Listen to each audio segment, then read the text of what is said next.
छत्तीसगढ़। तो स्वागत है आप सभी का मिशन छत्तीसगढ़ बोर्ड 2025 में। तो बच्चों, मैं इस सीरीज में जो कि कक्षा 10वीं के विज्ञान के लिए आपको मैं कंटिन्यू लेक्चर प्रोवाइड कर रहा हूं, उसमें मैं पिछले वीडियो में बात किया था विद्युत धारा एवं परिपथ, जो कि आपका अध्याय 6 की बात थी। और मैं ऑलरेडी इसमें आपका 2 लेक्चर यानी कि 2 चैप्टर, जिसमें हमने एसिड बेस एवं सॉल्ट, अम्ल क्षार एवं लवण, और दूसरा ऊष्मा और तापमान, ये मैं पढ़ा चुका हूँ। और इस लेक्चर का यानी कि इस चैप्टर का जो पहला लेक्चर है, इस चैप्टर का जो पहला लेक्चर है, जिसमें मैं बात किया था विद्युत धारा एवं परिपथ का कुछ बेसिक सा इंट्रोडक्शन। अगर आपने अभी तक वो वीडियो को नहीं देखे हैं तो जाके देखिए, डिस्क्रिप्शन बॉक्स में उसका आपको लिंक मिल जाएगा। अगर वो वीडियो नहीं देखे होंगे तो ये आगे का भाग है, तो आपको ये समझ नहीं आएगा। तो बच्चों, आपको पहले वीडियो को देखना है, उसके बाद इस वीडियो को कंटिन्यू करना है।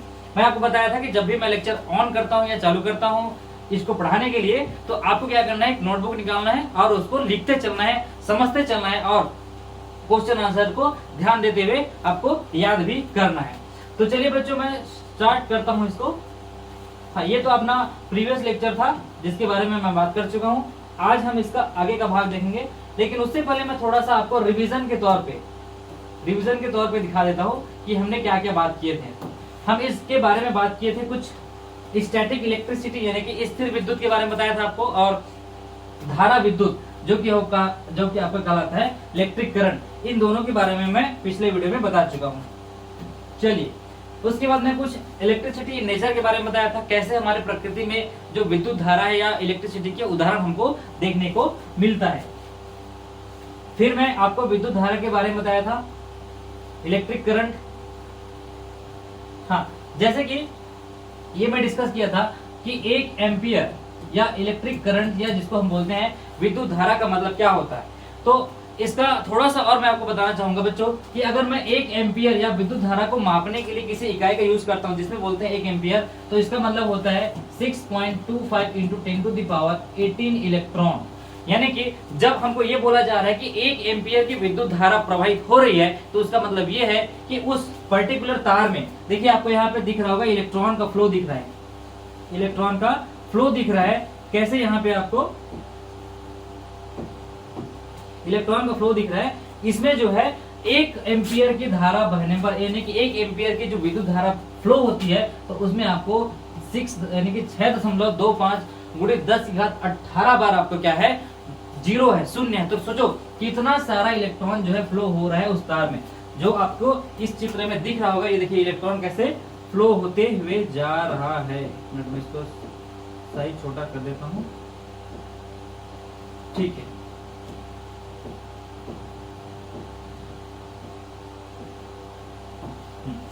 ठीक है, चलिए, तो ये जो आपका इलेक्ट्रॉन फ्लो होता है वो 1 एम्पियर में इतना इलेक्ट्रॉन फ्लो होता है, ये जान के।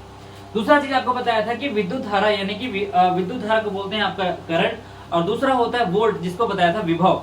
अब देखो विभव क्या होता है, उस धारा को, उस करंट को उस तार में फ्लो होने के लिए जो उसको धकेलता है, यानी कि जो उसको पुश करता है, वो आपका कहलाता है, वो बताया था आपका विद्युत विभव। क्या बताया था, विद्युत विभव। जैसे कि ये धकेल, इस तार में जो करंट फ्लो हो रहा है, इस तार में जो करंट फ्लो हो रहा है, उसको जो धकेलने का काम कर रहा है, यानी कि पुश करने का जो काम कर रहा है, वो कहलाता है आपका विभव। ये भी आपको बताया था, ठीक है, ये भी आपको बताया था। उसके बाद मैं कुछ डिस्कस किया था विभवांतर के बारे में। ये सारा चीज है आपका जहाँ पे इलेक्ट्रिसिटी पैदा होता है, ये भी बताया था, और ये कुछ घरों में यूज करते हैं। हाँ, ये जो आपका वोल्ट मीटर या अमीटर की बात किया था, जहाँ पे हम इसको विद्युत धारा को नापते हैं, ठीक है। फिर कुछ, हाँ, ये डिस्कस किया था। सीधा चलता हूं, मैं आपको लेके चलता हूं आज का जो लेक्चर डिस्कस कर रहा था। थोड़ा सा लोड होने दीजिए इसको। हाँ,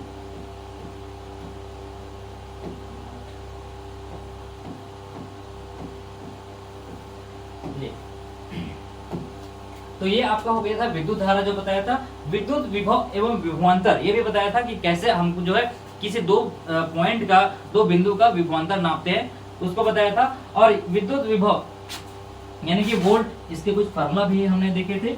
फिर हमने देखे थे विद्युत परिपथ के घटक यानी कि उस परिपथ में, यानी कि अगर आपका विद्युत परिपथ है तो उसमें क्या क्या रहता है, बैटरी है, स्विच है, बल्ब है, ये सब तार है, ये सब क्या मिलके बनाते हैं उसके, उस परिपथ के घटक बनाते हैं या जिससे वो मिलके बना होता है।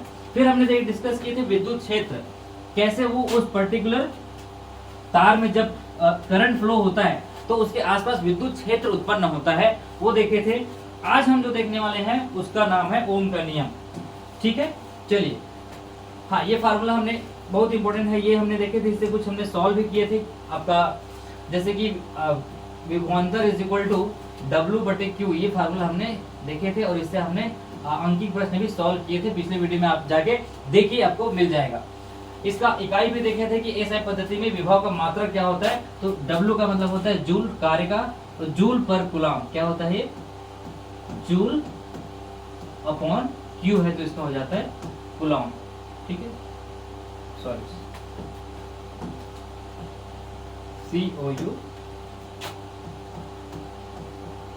ये होता है आपका कूलम। ठीक है, विद्युत क्षेत्र की तीव्रता के बारे में भी हमने डिस्कस किया था, जिसका फार्मूला होता है E is equal to N/Q। ठीक है, इसका मतलब होता है बल बटे आवेश, बल बटे आवेश। चलिए, यहाँ तक कि हमने देखा कि पिछले कक्षा में हमने ये सारी चीजें डिस्कस कर चुके। आज हम जो पढ़ने वाले हैं उसका मेन पॉइंट है ओम का नियम, ओम का नियम। ठीक है, तो बच्चों ओम का नियम क्या कहता है? ओम का नियम जो है आपका, यहाँ पे आपको दिख रहा होगा करंट यानी कि धारा और वोल्ट जिसको बोलते हैं विभव, तो विभव और धारा के बीच एक संबंध स्थापित करता है जिसको बोलते हैं ओम का नियम। तो ओम का नियम धारा और विभवांतर, धारा क्या है आपका इलेक्ट्रिक करंट, जो इलेक्ट्रॉन का फ्लो जिसको क्या बोल रहे हैं हम लोग विद्युत धारा। जैसे बार बार मैं जो धारा बोल रहा हूँ बच्चों उसको समझना, जैसे कि हम दैनिक जीवन में अगर हमको देखा जाए तो हमने सुना था कि पानी का धारा, दूध का धारा, ऐसा सुने है ना आपने, तो ये क्या है, एक प्रकार से इलेक्ट्रॉन का धारा है। अब भाई आपको मैं पूछूंगा, बोलूंगा कि एक बूंद पानी या एक बूंद दूध से या मिल्क से धारा बन सकता है? नहीं बन सकता। धारा होने के लिए क्या होना चाहिए, बहुत सारा चीज होना चाहिए। अब जल धारा है, कई वाटरफॉल की बात कर रहे हैं, तो एक बूंद या 2 बूंद पानी गिरेगा धारा बनेगा क्या? नहीं बनेगा ना। वैसे ही आपका इतना सारा इलेक्ट्रॉन जो आपको बताया था 6.25 × 10⁻18, सोचो इतना सारा इलेक्ट्रॉन जो है एक साथ जा रहा है, किसमें, तार में जा रहा है, तो क्या बना रहा है, वो बना रहा है धारा बना रहा है। तो इसलिए इसको बोलते हैं विद्युत धारा। अब विद्युत है वो एक प्रकार क्या है, विद्युत इलेक्ट्रॉन है तो ये अपना विद्युत का कारण है ना, तो ये क्या बन गया, विद्युत धारा। इसे ध्यान समझिएगा, विद्युत धारा बन गया। अब ये विद्युत धारा से क्या आपको उत्पन्न हो रहा है, विभवांतर उत्पन्न हो रहा है। विभव में अंदर 2 पॉइंट में अलग अलग विभव है, उसको बोलते हैं विभवांतर। अब उन दोनों के बीच जो संबंध बताता है वो कहलाता है ओम का नियम। ओम नामक वैज्ञानिक थे जिन्होंने ये बताया। ओम क्या है भाई, ओम वैज्ञानिक का नाम है, तो किसका नाम है आपका, ध्यान से सुनिएगा, ये वैज्ञानिक का नाम है। इसका पूरा नाम होता है जॉर्ज साइमन ओम। जॉर्ज साइमन ओम एक वैज्ञानिक थे जिन्होंने धारा और विभवांतर के बीच क्या बताया, संबंध बताया। अब वो संबंध क्या था, तो संबंध ये था कि स्थिर तापमान, ध्यान से लिखिएगा इसको, स्थिर तापमान, आपका तापमान क्या है, स्थिर है, स्थिर तापमान पर किसी चालक के माध्यम, चालक क्या है आपका, कॉपर, लोहा, एल्यूमिनियम, जिससे आपका विद्युत क्या है फ्लो हो रहा है, वो क्या है आपका चालक के माध्यम से बहने वाली धारा, उसके सिरों के बीच की विभवांतर। अब देखो विभवांतर कहाँ पे होगा, एक होगा पॉजिटिव एंड, दूसरा होगा निगेटिव एंड, यानी कि ए बिंदु बी बिंदु, 2 बिंदु के बीच क्या है आपका विभवांतर है। वो किसके अनुक्रमानुपाती होता है आपका, यानी कि वो धारा जो है उस विभवांतर की क्या होता है, अनुक्रमानुपाती होता है। अनुक्रमानुपाती का चिन्ह होता है ऐसे, अल्फा से डिनोट करते हैं। अब मान लेते हैं उस धारा को हम बोलते हैं आई, आई मतलब क्या, धारा, और उस विभवांतर को अगर हम बोले वी, तो हमारे पास 2 टर्म्स आ गया, आई और वी। ठीक है, मैं बोला कि धारा यानी कि आई जो है डायरेक्टली प्रोपोर्शनल होता है वी का। कैसे, आपका ओम का नियम ये बोले कि आपका जो उस चालक में जो धारा बह रही है वो आई आपका डायरेक्टली यानी कि अनुक्रमानुपाती होता है किसका, उस पर्टिकुलर सिरे में उत्पन्न होने वाली विभवांतर का। तो आपका नियम हो गया V is directly proportional to I, या फिर I is directly proportional to I, दोनों, sorry, V is directly proportional to I या फिर I is directly proportional to V। आप दोनों तरीके से लिख सकते हैं, दोनों ही आपका क्या है, सेम है। चलिए, ये तो हो गया इनका, थोड़ा सा इसको मैं मिटा देता हूँ। ठीक है, ये तो हो गया इनका पहला जो उन्होंने बोले। ये भी आप नोट करते चलिए जो मैं बोल रहा हूं। चलिए अब देखते हैं इससे हम क्या निष्कर्ष निकाल सकते हैं, क्या हम निष्कर्ष निकाल सकते हैं। उन्होंने ये बोला कि I is directly proportional to V। अब अगर हम इस प्रोपोर्शनल को या अनुक्रमानुपाती को हटाएं तो हम इसको लिखेंगे क्या, समानुपातिक या अनुक्रमानुपाती स्थिरांक। इसको बोलते हैं समानुपाती या अनुक्रमानुपाती, दोनों एक ही है बच्चों, कंफ्यूज नहीं होना है। या समानुपाती बोलो या अनुक्रमानुपाती बोलो, क्या बोल रहा हूं मैं, अनुक्रमानुपाती, ये आप बोलो या दोनों एक ही, ठीक है। चलिए अब यहाँ पे V क्या है, V है आपका विभवांतर, V क्या है आपका विभवांतर, ये तो मैं आपको बता चुका हूं। और I क्या है आपका विद्युत धारा, क्या है विद्युत धारा। चलिए अब यहाँ पे जो लिखा हूं मैं करंट यानी कि विद्युत धारा, V मतलब क्या पोटेंशियल डिफरेंस यानी कि विभवांतर, और R, हाँ यहाँ पे जो मेन चीज निकल के आया है आपके लिए वो है आपका R। तो देखियो जब इस समानुपाती को आप हटाते हैं तो उसके लिए हम एक समानुपातिक स्थिरांक लगाते हैं, क्या लगाते हैं, समानुपातिक स्थिरांक। तो ये हो जाएगा I यानी कि V इज इक्वल टू हो जाएगा IR, या फिर R इज इक्वल टू हो जाएगा V अपॉन I। ये हम एक नया फार्मूला यहाँ से डिराइव किए। तो इस R को क्या बोलते हैं बच्चों, R को बोलते हैं प्रतिरोध, प्रतिरोध, इसका बहुत ही ज्यादा यूज है प्रतिरोध। अब आपके दिमाग में एक नया चीज आ गया कि अभी तक ने हमने पढ़ रहा था, क्या पढ़े, एक हमने विद्युत धारा पढ़े जिसको बोलते हैं फ्लो ऑफ इलेक्ट्रॉन, दूसरा हमने पढ़ा विभवांतर। अब ये तीसरा चीज जो आया है वो क्या है, जो मैं बात कर रहा हूं प्रतिरोध। अब चलिए इसको मैं आपके दैनिक जीवन के उदाहरण समझा सकता हूं। प्रतिरोध का मतलब क्या होता है, एक खासियत है किसी पर्टिकुलर चालक का, जैसे कि आपकी भी कुछ प्रॉपर्टी होगी। प्रॉपर्टी कैसे भाई, कोई भी चीज कोई भी आदमी अगर आपके पास आके आपको क्या कर रहा है, तंग कर रहा है, तो आप क्या करोगे, या तो आप गुस्सा हो जाओगे, या तो वो तंग करने से अगर आपको मजा आ रहा है तो आप खुश हो जाओगे, तो आपकी कुछ ना कुछ खासियत है। वैसे ही किसी पर्टिकुलर चालक की अगर मैं बात करूं, चालक की बात करूं तो उस चालक की भी क्या होती है, कुछ ना कुछ खासियत होती है। जैसे कि अगर अभी आपको मैं दिखा रहा हूँ, यहाँ पे आपको तीन चीज दिख रहा है। एक टंगस्टन का जो बल्ब है जो जलता है ना हमारे घर में, वो दिख रहा होगा, ये आपका टंगस्टन का जो बल्ब है। यहाँ पे कुछ नाइक्रोम का वायर दिख रहा है नाइक्रोम का वायर, ये क्या है, नाइक्रोम धातु का वायर है जो आपको हीटर में दिखता होगा। और ये जो कॉपर है, ये क्या है आपका कॉपर, जो हम तांबे का यूज करते हैं ना वायर घरों में, ये देखिए ये तांबे का तार है। तो जो मैं आर की बात कर रहा हूँ, यहाँ समझिएगा ध्यान से, ये जो आर की बात कर रहा हूँ वो क्या है, प्रतिरोध है। और इस चालक की क्या है, खासियत है, गुण है, इस चालक की क्या है, गुण है, यानी कि अलग अलग चालक का अलग अलग गुण है। तो जब इस टंगस्टन के तार में या टंगस्टन के बल्ब में जब वोल्ट जाता है, करंट जा रहा है, तो क्या करता है वो, एक प्रकार से सोचो कि वो रोक रहा है कि मेरे को मत आइए, मेरे पास मत आइए, मैं उसको यानी कि जो टंगस्टन है उसको रोकने की कोशिश कर रहा है। लेकिन उस रोकने की कोशिश में क्या हो जा रहा है, वो गुस्से से लाल हो जा रहा है, इतना ज्यादा रोकने की कोशिश कर रहा है। ये प्रतिरोध है, ये जो आर है इस टंगस्टन में जो प्रतिरोध है, जो आर की बात कर रहा हूँ, जो रोकने की कोशिश कर रहा है वो क्या है भाई, ये जो प्रतिरोध आर जिसकी बात कर रहे हैं, तो ये इसकी खासियत है। देखो तो प्रतिरोध से क्या हो रहा है, ये आपको लाइट जलता हुआ दिख रहा है। वैसे हीटर की बात कर रहे हैं, ये जो नाइक्रोम है, नाइक्रोम वायर में जब वोल्ट जा रहा है, ये जो करंट जा रहा है, इसमें फ्लो हो रहा है, तो ये क्या हो रहा है, एकदम रेड हार्ट हो रहा है, एकदम गुस्से से लाल दिख रहा है आपको। तो ये उसकी खासियत है। तो ये क्या है, इसको रोकने की कोशिश कर रहा है, प्रतिरोध कर रहा है आगे, और इसको अच्छे से मैं समझाऊंगा कि प्रतिरोध के बारे में। उसी तरीके से कॉपर की अगर हम बात करें, कॉपर क्या है, कॉपर का तार जितना यूज करते हैं, इलेक्ट्रिक करंट जाता है, हाँ, तो ये उसको रोकने की कोशिश करता है। तो ये भाई ये जो है एकदम लाल हो जा रहा है, अलग प्रतिक्रिया दे रहा है। वैसे जैसे नाइक्रोम है वो भी अलग प्रतिक्रिया दे रहा है। वैसे ही कॉपर जो है क्या होता है, जब इसमें वोल्ट जाता है तो क्या होता है, घूमने लगता है, ऐसे नाचने लगता है। जैसे कि उदाहरण के लिए आपको बताऊं तो पंखा में क्या रहता है, कॉपर कॉइल देखे हो ना आपने, तो जब हम पंखा में करंट देते हैं, वोल्टेज देते हैं, तो देखना घूमने लगता है। तो कॉपर का जो कॉइल बना रहता है, तो ये क्या होता है, घूमने लगता है। तो उसी तरीके से अलग अलग जो चालक है वो अलग अलग क्या करते हैं, प्रतिक्रिया देते हैं। तो ये आपका प्रतिरोध का क्या हुआ, कारण हुआ, यानी कि उसकी परिणाम हुआ। तो ये जो ओम नामक जो वैज्ञानिक थे, उन्होंने क्या बताया कि आपका अगर वोल्टेज और धारा यानी कि आई, इनके बीच अगर हम एक ग्राफ खींचते हैं तो वो जो है एक सीधी रेखा में गमन करता है, और ये क्या होता है आपका धारा और वोल्टेज के बीच का जो ग्राफ होता है वो आपका सीधी रेखा में गमन करता है, ये उन्होंने बताया।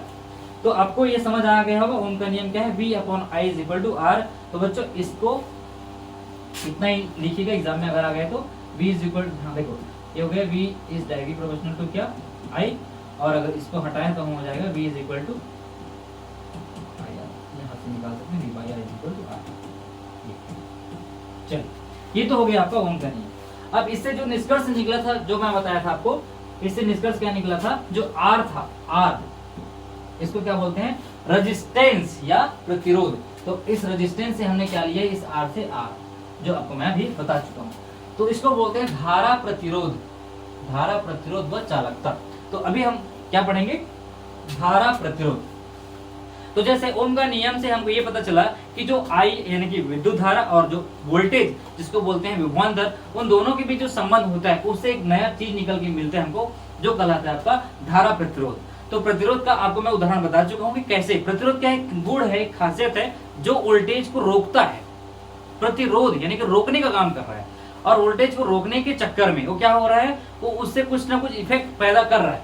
तो वो जो इफेक्ट है यानी कि जो फैक्टर्स, क्या क्या फैक्टर्स जो है आपका जो रेजिस्टेंस को, एक कंडक्टर को, एक चालक का जो प्रतिरोध होता है वो किस किस बात पर निर्भर करता है। जैसे कि अभी आपको उदाहरण के लिए बताया कि हमारी जो प्रॉपर्टी है, हमारी जो खासियत है, वो किस किस बात पर निर्भर करता है, कैसे हम रिएक्ट करेंगे, कैसे हम किसी से बात करेंगे, वो सारा चीज हमारे किसी न किसी गुण पर निर्भर करता है। तो वैसे ये जो प्रतिरोध है वो किस किन बातों पर निर्भर करता है। तो पहला बात है कि चालक की लंबाई के समानुपाती होता है। यानी कि अगर मैं लंबाई को L बोलूं तो आपको यहां से समझ आ जाएगा कि जो R होता है वो समानुपाती होता है किसका, L का। R जो है, जो प्रतिरोध है वो लंबाई के समानुपाती होता है, यानी कि जितना ज्यादा लंबा तार उतना उसमें क्या उत्पन्न होगा, प्रतिरोध उत्पन्न होगा। दूसरा है चालक के अनुप्रस्थ काट के क्षेत्रफल, अनुप्रस्थ काट के क्षेत्रफल के व्युत्क्रमानुपाती मतलब क्या होता है बच्चा, उल्टा, R is inversely proportional to A क्या मतलब क्या होता है, एरिया, और एरिया मतलब क्या, क्षेत्रफल। तो ये जो चालक के अनुप्रस्थ काट, अनुप्रस्थ मतलब क्या भाई, जैसे कि एक वायर है तो उसको हम काटेंगे तो उसको आपको क्या दिखेगा, अनुप्रस्थ काट होगा, ठीक है। तो एक होता है हॉरिजॉन्टल, एक होता है वर्टिकल। तो ये बात कर रहे हैं आपका किसका, ये बात कर रहे हैं आपका वर्टिकल, ठीक, सॉरी हाँ, तो हॉरिजॉन्टल की बात कर रहे हैं, अनुप्रस्थ काट का क्षेत्रफल का जो A है उसके व्युत्क्रमानुपाती होती है। तीसरा है इसका चालक के पदार्थ की प्रकृति पर, चालक के पदार्थ के प्रकृति पर। इसका क्या मतलब हुआ, इसका मतलब ये है कि वो जो चालक है, चालक यानी कि जिससे विद्युत धारा क्या होने वाला है, फ्लो होने वाला है, वो किस किस से मिलके बना है। मान लीजिए अगर वो प्लास्टिक का है, या लकड़ी का है, या कॉपर का है, लोहे का है, हीरे का है, कांच का है, तांबे का, कुछ भी चीज हो सकता है। वो चालक, अगर वो चालक है तो इसकी प्रकृति पर भी वो निर्भर करता है। जैसे कि आपको बता चुका हूं मैं, उसमें जब पार्ट पढ़ाया तो उसमें 3 टाइप के होते हैं, एक चालक, कुचालक, और एक होता है क्या, इंसुलेटर, जिसको बोलते हैं आपका इंसुलेटर, यानी कि हाँ। फिर आता है चालक के ताप पर, चौथा इसका भाग है, ठीक है। चालक के ताप मतलब क्या भाई, आपका जो टेम्परेचर है वो भी इस पे निर्भर करता है। यानी कि अगर आप ताप बढ़ाते हैं तो इसका आपका जो प्रतिरोध है वो क्या होते जाता है, ताप बढ़ाने से प्रतिरोध जो है बढ़ जाता है, ठीक है, बढ़ जाता है। चलो हाँ, ये तो मैं आपको बता चुका हूं। जो आपको मैं बोल रहा था वो यहाँ पे लिखा, देखिए R is directly proportional to L, हमने ये पहला देखा। दूसरा है, हमने क्या देखा, R जो है क्षेत्रफल की क्या होता है, व्युत्क्रमानुपाती होता है, ये भी हमने देखे। अब इन दोनों से एक नया चीज आपको देखने को मिलेगा जो कहलाता है प्रतिरोधकता। जैसे चालक से चालकता होती है, वैसे ही आपका प्रतिरोध से क्या होता है, प्रतिरोधकता। ये हम आगे देखेंगे।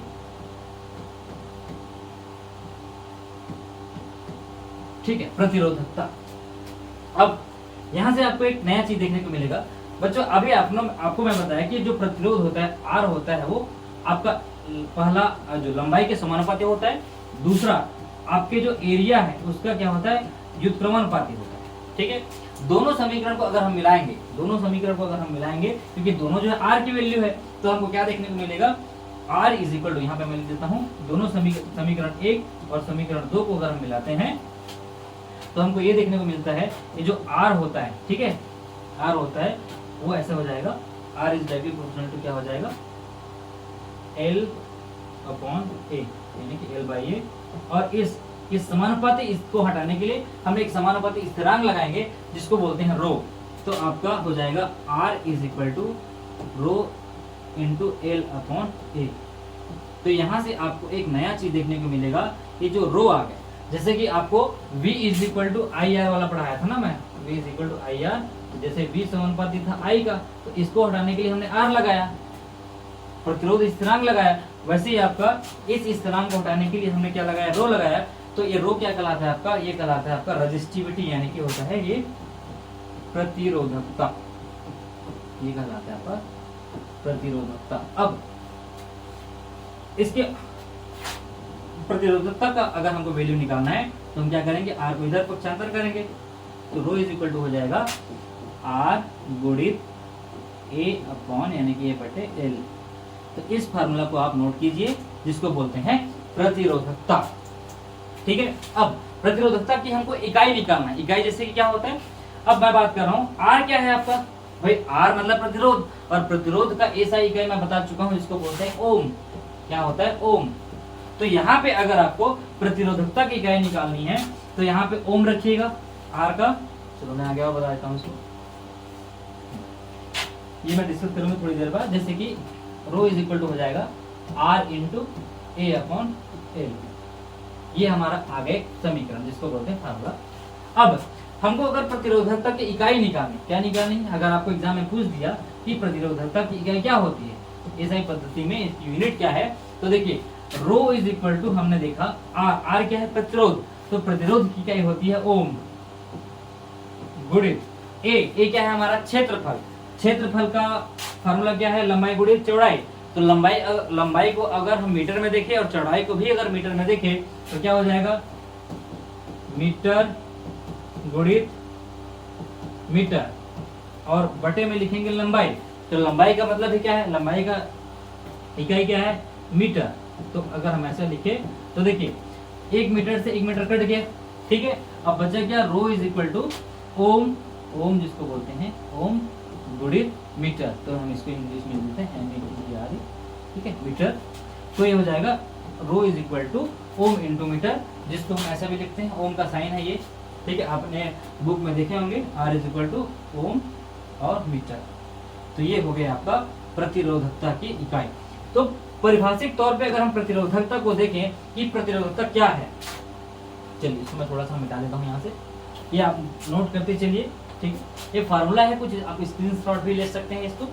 अगर मैं परिभाषिक तौर पे पूछूं कि व्हाट इज रेजिस्टिविटी या प्रतिरोधकता क्या है, तो आपको क्या बताना है, एकांक लंबाई तथा एकांक अनुप्रस्थ काट के क्षेत्रफल वाले तार का प्रतिरोध ही उस तार की प्रतिरोधकता कहलाती है। तो रो इज इक्वल टू आपका जो अभी आपको बताया, क्या बताया, R into A by L, ये फार्मूला है, ठीक है। अब अगर मैं इस ए की वैल्यू को 1 मान लूं, यानी कि एकांक क्षेत्रफल मान लो, तो आर गुणित 1, और लंबाई को भी अगर मैं 1 मान लूं, यानी कि इकाई मान लो, तो ये 1 हो गया, ठीक है।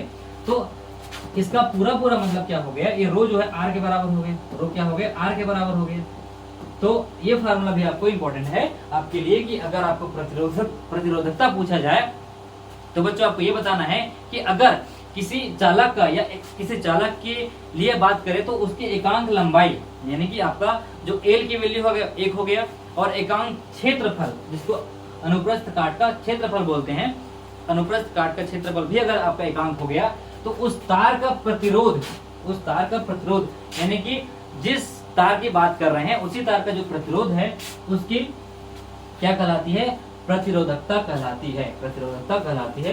तो अगर आपको पूछा जाए कि व्हाट इज रेजिस्टिविटी या प्रतिरोधकता क्या है, तो ये आपको लिखना है। चलिए, यहां तक की बात हो गई आपका, यहां तक की बात हो गई आपको प्रतिरोधकता के बारे में। अब आपको मैं कुछ जो आपको बता रहा था ना, अलग अलग पदार्थ की प्रकृति होती है। तो जैसे बच्चों यहाँ पे आपको अलग अलग पदार्थ दिख रहा है, क्या दिख रहा है यहाँ पे देखिए, एक आपका दिख रहा है विद्युत रोधी, एक होता है अर्धचालक, दूसरा होता है चालक। हाँ, तो जो इंसुलेटर की बात कर रहा था वो है आपका विद्युत रोधी। ठीक है, मान लेते हैं यहाँ पे आपको उदाहरण के लिए कॉपर लिखा, देखिए क्या लिखे हैं, ये है आपका कॉपर। कॉपर का देखो इधर क्या हो रहा है, बढ़ रहा है, ओम सेंटीमीटर इनवर्स में इसका वैल्यू देखिए 10⁸, फिर लोहा 10⁴, यानी कि कॉपर का ज्यादा है, इसीलिए तो जो वायर होते हैं कॉपर के बने रहते हैं ना।